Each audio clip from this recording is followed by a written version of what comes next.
Assalamualaikum warahmatullahi wabarakatuh. Kawan, sebelum Anda memulai aktivitas hari, kita ikuti kajian syarat hikmah Dialog Fajar. Assalamualaikum warahmatullahi wabarakatuh. Alhamdulillah, saya Fitriana Ayu, kawan, senang sekali setiap pukul 5 bisa kembali memandu Anda di program Dialog Fajar. Semoga Anda juga semuanya dalam keadaan sehat dan juga senang ya. Sama-sama untuk memperdalam, semata-mata menambah ketakwaan kita pada Allah Subhanahu wa Ta'ala. Untuk Anda yang sedang dalam perjalanan, semoga juga diberi jalur lancar ya. Meskipun itu di beberapa titik dilaporkan longgar, kalau pagi begini, fokus itu tetap yang harus utama. Sambil mendengarkan Dialog Fajar, Alhamdulillah pagi hari ini ketemu kembali dengan Ustadz Mim Saiful Hadi dari Pesantren Al-Quran Nurul Falah, Surabaya. Assalamualaikum Ustadz Mim. Waalaikumsalam warahmatullahi wabarakatuh. Alhamdulillah, kabarnya sehat Ustadz ya? Alhamdulillah sehat, luar biasa, semangat. Allah Akbar. Allah Maha Besar, alhamdulillahirabbil alamin. Auranya itu selalu dirindukan Ustadz. Alhamdulillah, kerinduan itu dari kecintaan Pak. Masya Allah. Kita orang beriman harus saling mencintai. Alhamdulillah. Saling merindukan. Ya, iya dong. Berarti benar ya Ustadz. Saling mendoakan, betul sekali. Benar. Yang di rumah itu juga, saya juga didoakan dong Ustadz gitu. Saya doakan yang lagi masakannya enak. Amin. Yang lagi sakit segera sehat. Amin ya robbal alamin. Yang sumpek-sumpek seneng hati ini. Alhamdulillah. Apalagi yang di perjalanan lancar dan selamat. Amin, ya. Amin ya robbal alamin. Lengkap doanya Ustadz ya. Insya Allah. Ini kan enak ya Ustadz ya. Jadi jauh dari hal-hal yang buruk gitu ya Ustadz. Seperti yang disampaikan Ustadz Mim kemarin ya. Prasangka buruk itu seburuk-buruknya ucapan yang mana itu muncul dari pikiran kita. Nah pertanyaannya untuk pagi hari ini Ustadz Mim, gimana Ustadz ya, seseorang itu kok bisa diliputi oleh suudzon gitu Ustadz? Oh iya. Monggo selengkapnya bersama Ustadz Mim Saiful Hadi. Terima kasih Mbak Ayu, terima kasih kawan-kawan semuanya. Alhamdulillah.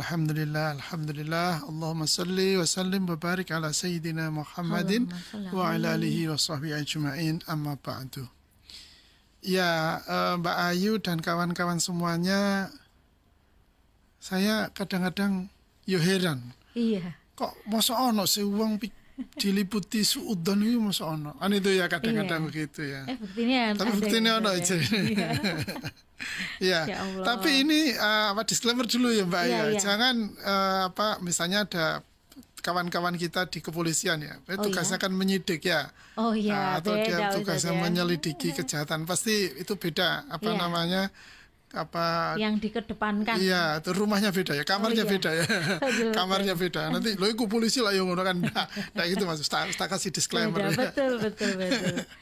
Ya, kalau kita bertanya ya, bagaimana seseorang kok bisa diliputi oleh suudzon? Nah, itu ya. Iya, betul. Nah, ini akan saya kutipkan sebuah hadis Rasulullah Muhammad SAW dari Ibnu Majah. Kun wari'an takun ab'adan nas wa kun qani'an takun ashkaron nas. Rasulullah Muhammad SAW bersabda, jadilah orang yang warok, maka engkau akan menjadi hamba yang paling berbakti. Jadilah orang yang qanaah, maka engkau akan menjadi hamba yang paling bersyukur. Hadis riwayat Ibnu Majah. Ini dua ini. Yang pertama yaitu kalau orang itu suudzon, dia bukan orang yang warok. Siapa orang yang warok itu? Orang yang warok itu orang yang merasa cukup, Pak. Cukup sudah, cukup. Bahasa Jawane orang yang gak ngerangsang lah. Panggil mongso, kemudian serakahan, itu bisa begitu nanti. Kalau kalau dilanjutkan, kalau dia tidak bisa mengendalikan. Jadi orang yang wira itu orang yang merasa cukup, ya. Orang yang merasa ya bisa cukup dengan apa yang dicapai, apa yang diraih gitu ya. Sehingga dia akan terdorong untuk terus melakukan kebaikan-kebaikan. Dia akan terus melakukan kebaikan-kebaikan. Setiap kesempatan, setiap ucapan itu akan tersetting ya dengan kata ini atau dengan sifat ini, yaitu dia wirai, sehingga dia akan pokoknya berbuat baik saja. Sehingga pikiran buruknya terusir, teralihkan atau ruang dalam pikiran kita ini tidak bisa dimasuki oleh yang buruk-buruk tadi itu. Maka orang yang buruk itu, orang yang berprasangka buruk itu pasti pikirannya itu adalah serba tidak cukup. Kurang apa gitu ya. Maka yang kedua, kata Rasulullah, sabda Rasulullah juga begitu, cocok sekali, yaitu jadilah orang yang qanaah. Karena orang yang qanaah itu nanti akan menjadi orang yang paling bersyukur. Nah, kan bersyukur kan kemudian. Dia tidak ambisi. Akhirnya kan kalau saya alihkan dengan bahasa kita, orang yang tidak qanaah itu orang yang ambisius gitu ya, ambisius. Nah, kalau orang yang tidak bersyukur itu orang yang berkeluh kesah. Nah, suudzon itu akan bisa muncul dari pikiran atau sifat kita yang tadi itu ambisius dan suka berkeluh kesah. Kalau kita ini suka berkeluh kesah, ngerunjel, ngersulo kan itu ya, dan kawan-kawannya, sambatan dan seterusnya, atau kemudian kita ini gak pernah merasa cukup, ambisius untuk mendapatkan segala sesuatu, sudah berhasil 10 kepinginnya 1000, atau kalau 10 kemudian jadi 11 kan kira-kira wajar gitu ya. 10 terus menjadi 1000 itu kan wah luar biasa itu, atau ya bagaimana akan bisa kita kerjakan kalau tanpa sebuah sikap yang ambisius untuk bisa mencapainya. Lah itu akan memunculkan pikiran-pikiran atau prasangka-prasangka buruk terhadap orang lain. Kalau ambisius kan melihat orang itu kan lawan, Mbak Es, pesaing, kompetitor kan itu, yang harus dikalahkan kan itu. Kalau kita suka berkeluh kesah, ngersulo, ngedumel, itu kan tidak pernah melihat, tidak pernah tampak di matanya sisi baik dari segala sesuatu yang dia hadapi, dia terima. Akhirnya begitu. Karena ngersulo, jadi sisi baiknya tidak pernah kelihatan. Karena tidak pernah kelihatan ya, dampaknya, akibatnya ya pikirannya jadi buruk terus. Ini karena dia tidak bersyukur. Nah, kemudian yang kedua, sabda Rasulullah SAW yang diriwayatkan Imam Muslim adalah ajaban lil amril mu'minin inna amrohu kullahu khairun walaysa dzaka li ahadin illa lil mu'min in asabathu sarra'u syakar fakana khairan lahu wa in asabathu dharra'u sabar fakana khairan lahu. Nah, kan solusinya jadi begini kan ya. Artinya seorang mukmin itu sungguh menakjubkan karena setiap perkaranya itu baik.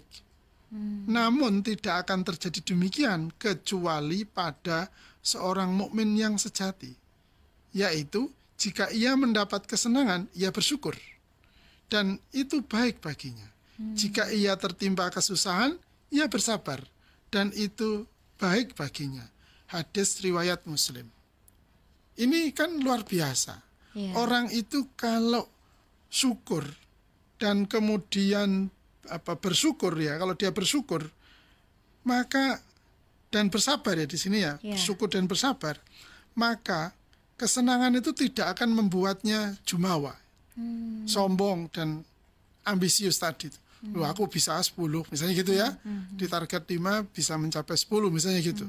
Kemudian dia berpikiran, oh aku bisa 1000 sekarang, misalnya gitu ya, kan jumawa itu dia, jumawa itu. Atau kemudian dia sudah mendapatkan banyak, sudah mendapat 10, dia kemudian menepuk dadanya, loh aku bisa, kan itu ya. Atau dia kemudian berpikirannya begini, sopo sih kurang iki, aku mestinya bisa 1000, masa aku cuma 10. Nah kan itu, kan jadi tidak berpikir positif ini kan ya. Nah padahal kalau menurut resepnya Rasulullah ini berarti orang yang pikirannya buruk itu tidak ada iman di dalam dirinya. Kan itu, tidak ada iman dalam dirinya. Sehingga lihat apa-apa itu buruk saja yang tampak. Mendengar apa saja buruk semua yang dia dengarkan. Padahal kalau dia menjadi orang yang beriman, dia senang yo ibadah, dia susah ya ibadah. Kenapa? Senang, kebahagiaan dia peroleh itu dia bersyukur, alhamdulillah. Misalnya gitu ya. Kan ibadah juga ini. Dia diuji, dia susah, dia bersabar mengucap astagfirullah. Lo kan dapat pahala terus ini dia.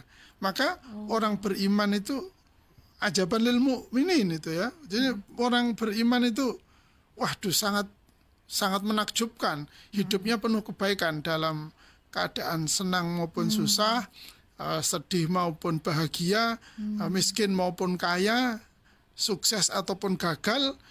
Kalau dia memiliki iman, maka pikirannya selalu positif. Nah gitu kan Mbak ya. Sebaliknya kalau pikirannya tidak iman ya mesti negatif, nyalahkan orang itu ya. Kemudian yang menyalahkan orang mesti biasanya itu gitu. Kamu karena kamu gitu. Lupa kalau sesungguhnya justru kontributor paling besar terjadinya kegagalan dirinya sendiri gitu ya.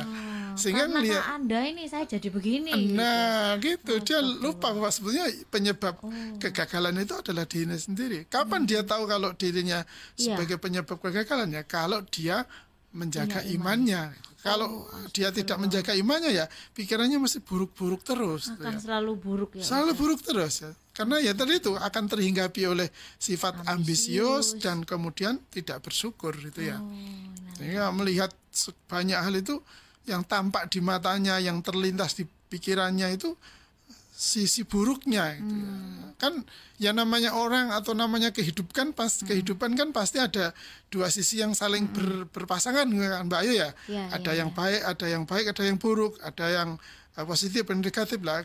Kalau kita lihat segala sesuatu itu dari sisi yang negatif terus ya tampaknya negatif semuanya gitu ya. Sehingga kita menjadi pesimis ya.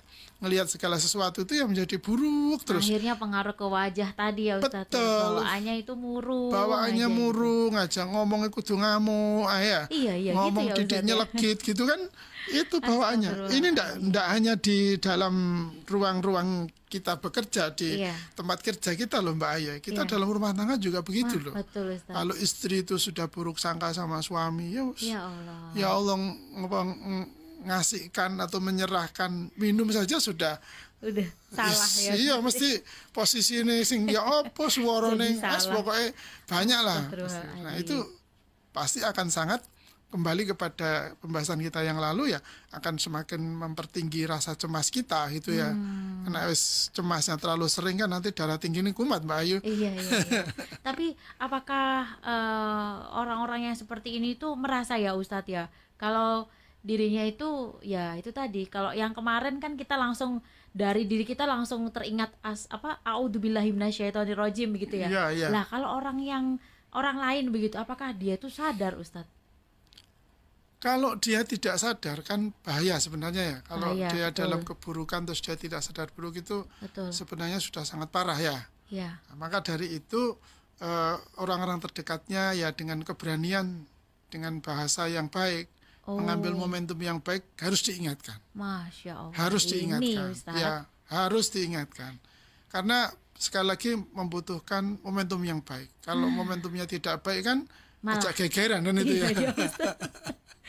Ngadepi orangnya aja udah gimana gitu apalagi mengingatkan. Ngejak gegeran. Dan sekarang kita sudah punya WA, kita sudah pasti kan ya kita beri sanjungan dulu bahasanya gitu ya kita beri. Dikasih stiker dulu. Ya, sip. Aku setuju gitu ya. Aku setuju. Cuma mungkin ngomongin ini loh. Misalnya gitu ya. Gitu, ya. Jadi didukung dulu, ditunjukkan sisi positifnya dulu. Karena kan dia selalu berpikir negatif kan. Ya kita jangan ikut-ikutan. Ya kita kita tarik dulu ke sisi positifnya dulu, apa baiknya, apa manfaatnya, apa keunggulannya, baru kemudian sidik tok kurang ya ini tuh kan. Dikasih masukan kita untuk mengingatkan kita kasih masukan sidik tok kekurangan nih. Iki saumpamane sampean mau ngomongin ini misalnya gitu ya. Itu masya Allah bijine 1000 misalnya gitulah. Artinya tetap kembali kita untuk mengambil dari sudut yang positif dulu, baru kemudian kita beri catatan untuk perbaikannya. Tidak langsung kita serang secara frontal, kita ikut-ikutan terpengaruh dari sisi negatifnya, sehingga kita langsung menyalahkan, langsung menentang. Akhirnya kan ya bisa melukai, betul, muncul luka-luka baru. Betul. Sekali lagi dalam rumah tangga kan juga begitu. Masya Allah, betul. Juga harus begitu kan. Betul, kalau negatif ya jangan dilayani negatif, ya harus sisi positif. Masang baterai remote aja juga nggak boleh sejajar ya Ustadz Mim ya. Oh iya. harus antara negatif dan positif ya, harus bolak-balik ya. Masya Allah, ternyata itu juga sifatnya kita ya Ustadz ya, tidak jauh-jauh dari kita sehari-hari. Semoga selalu yang positif-positif, terlihatnya itu yang humble dan enak gitu ya, nggak ambisius, tentunya mempunyai iman tadi ya. Terima kasih Ustadz Mim sudah diingatkan, semoga bermanfaat kawan. Kita tutup dengan doa kafaratul majlis. Subhanakallahumma wa bihamdika nasyhadu an la ilaha illa anta nastaghfiruka wa natubu ilaik. Demikian saya Fitriana Ayu dan juga Ustadz Mim Saiful Hadi pamit. Wassalamualaikum warahmatullahi wabarakatuh. Waalaikumsalam warahmatullahi wabarakatuh.